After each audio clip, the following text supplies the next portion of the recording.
What is going on, beautiful people? Welcome to another episode of the Narcissist Code. I'm your favorite self-aware narcissist, Mr. Lee Hammock, better known as Mental Healness across all social media platforms. This is your first time seeing my face or hearing my voice on my little mic right here. I'm a diagnosed narcissist, and I use my platform on social media to raise awareness for NPD, get more people into therapy, and also validate the victims and survivors of said disorder. Now, in today's episode, it's going to cover the statement, "I only get this way with you. You make me like this. You make me treat you this way. You're the only person I've ever treated this way. Blah, blah, blah, boop, boop, boop, beep, beep, beep." You know how it goes right there. If you ever hear a statement like that, when a narcissist is trying to get you to take blame for how they are treating you, that is 100% it's blame shifting. They're going to say things like that. I know I phrased that one wrong, but if they use a statement like that, they are shifting blame onto you. No, this is not their first time treating somebody terribly in their life. No, unless this is their very first relationship, like, friendship or something like that. No, this is not, you're not the only person that they have treated this way. You might be the first person that they put their hands on. Let's say if you're dealing with a narcissistic person that gets physically abusive, you might be the first person that they put their hands on, but you're not the first person they've been emotionally abusive to, or, a terrible person to. You're not the first person. So a lot of people are going to, a lot of narcissistic people are going to try to shift that onto you, because it's easier to blame you than it is to blame, than it is to deal with the narcissist, right? It's 100% easier to put it off onto you than it is to take accountability for how they are treating you.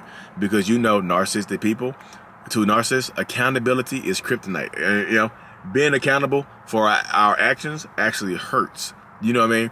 So toxic people they know they're treating you badly. They know it, because most of them want you to keep it to yourself. Most of them want you to not say anything to your family, keep it off of Facebook, keep it off of social media. Hey, don't put that on social media, especially if they cheat on you or do something to you terrible, that's heinous, and they know it's bad. That's how you know it's bad. That's how you know it's bad. A lot of people question, I don't know if do they really know what they're doing? Yes, they know what they're doing, because if they didn't know what they're doing, if they didn't know it was bad, why would they try to get you to hide it from the world? I didn't know you didn't like me treating you like that. Lie. Because why would they not tell you to post it online? Hey, if I treated you so badly, post that online and see what people say. Where's the confidence in it? Because if they treated you so good, the good stuff, they want you to shout to the world, right? Most of them do. Some of them like to keep you, like to be a little bit more covert with it regardless. But some of them want you to shout it to the world when they do good stuff for you. They want the praise. They want the adoration. They want the appreciation and things like that. They want that from you. You know what I mean? So in order to get that, narcissistic people are going to, in order to get that, narcissistic people are going to do good deeds and want you to post that stuff so people can think that they are a good person. Well, they want you, if you're a couple, they want you to think that you have relationship goals. If this is one of your parents, they're going to wish they had a mom like yours, right? They're going to wish they had a dad like yours, or a best friend or brother or sister just like yours, right? Narcissists want to portray the image of being a good person to most of the world. It's just the people closest to a narcissist get treated the worst. That's just how it is, y'all, because you can hurt the narcissist the most. And also, because you're the closest person to the narcissist, you become the emotional punching bag of the narcissistic person. You become the person that they unload their stress, their strife, their grief on. You become literally the emotional punching bag. So they come home and take it out on you. They wake up, take it out on you. They go to sleep, take it out on you. Because you're the closest person to them. Like I said, it doesn't have to be a boyfriend or girlfriend. It could definitely be a husband or wife. Husband or wife. Or also one of your parents as well. It could be a parental relationship, or one of your grandparents. Like some of us, y'all, have narcissistic grandparents. Like y'all be, a lot of people, you see your grandparents been married for 50 years. Like, my grandma and grandpa been married for 50 years. I want to love like that. Not realizing your grandma and your grandpa hate each other. They ain't talked to each other in 10 years. They live in the same house. One of them got the heat. They trying to cook each other out the house. The heat. That's why you go to your grandma's house. The heat on 90. In the summertime, you're like, why? Like, my grandma, it's 80 degrees outside. Why the damn heat on 93? Oh, I'm trying to smoke old Earl ass out. He gonna leave sooner or later. You're like, what? You gonna smoke old Grandpa Earl? Why? I thought y'all loved each other. Wait in the world. They started humming. They started asking Jesus for guidance and God for guidance and things like that. Because you can see, not all the grandpas and grandmas were happy. Some of your grandpas and grandmas might have been narcissistic and passed that stuff down the line. Generational curses, generational trauma is real. They go through trauma, pass it down to your parents, your parents pass it down to you, and if you don't get in the way of it, you pass it down to your kids. It continues on. That's why people say it ran in the family until it ran into me. That's how I'm feeling. That's how I'm trying to feel with my trauma and things like that. You know what I mean? That's how I'm trying to feel. That's what I'm trying to do. So right now, like I said, if they say that to you, no, you're not making them treat a certain type of way. You might be putting up with it. You might be tolerating the behavior because we know the trauma bond or whatever is keeping you there. You might be tolerating the behavior and keep accepting that person back into your life for whatever reason. But you're not responsible for somebody else's behaviors. That person is going to behave the same way with or without you most times. If that person is a narcissist or a toxic person, you know what I mean? That person's going to, if it wasn't you, it'd be somebody else. That's how I view it. If it's not you, there's going to be somebody else. You know, but what you allow is what will continue. So if you allow them to keep doing this stuff to you, because sooner or later, y'all, you can't keep blaming a narcissist for treating you like a narcissist treats you. They're not going to change. You keep expecting them to change, believing that they're going to change, believing the lies, believing the manipulations, believing the stuff that comes out of their mouth, and expecting something different. That's the definition of insanity, y'all. Doing something different, doing something over and over again, and expecting a different outcome. Putting the same ingredients into the cake and expecting a different outcome. You're not going to be, look, this narcissistic cake is not going to bake correctly, y'all. You can put it on 350, you can put it on 375, you can put it on 450. It's not going to bake correctly. This narcissistic relationship is not going to bake correctly, y'all. You're missing some ingredients, missing some love, care, and affection.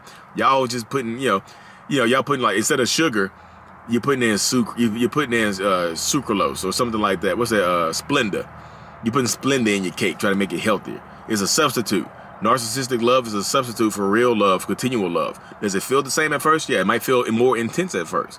But, it tastes the same, but it's not the same. That's why I say a lot of people get into these relationships and you try to change that person. That's why you keep forgiving them so much. You're like, I'm gonna change. They're gonna change. Look, if I put up with it a little bit longer, maybe they'll change. I gotta walk in the house real quick, y'all. If I tolerate it a little bit longer, maybe they'll change. I gotta just let them grow up a little bit. That's what a lot of people say too, y'all. They're just like, maybe I gotta be the one. I shouldn't give up so easy. I gotta let them, everybody deserves a second chance. I gotta let them grow and things like that. Yeah, you don't have to let somebody grow up. You don't have to let somebody grow up on your time. I'm stirring my food up, y'all. Sorry. This is an interactive. I'm moving around today. Yeah. You don't have to let somebody else grow up on your own time. This is your time. This is your life. Why does somebody else get to grow up on your time? You know what I mean?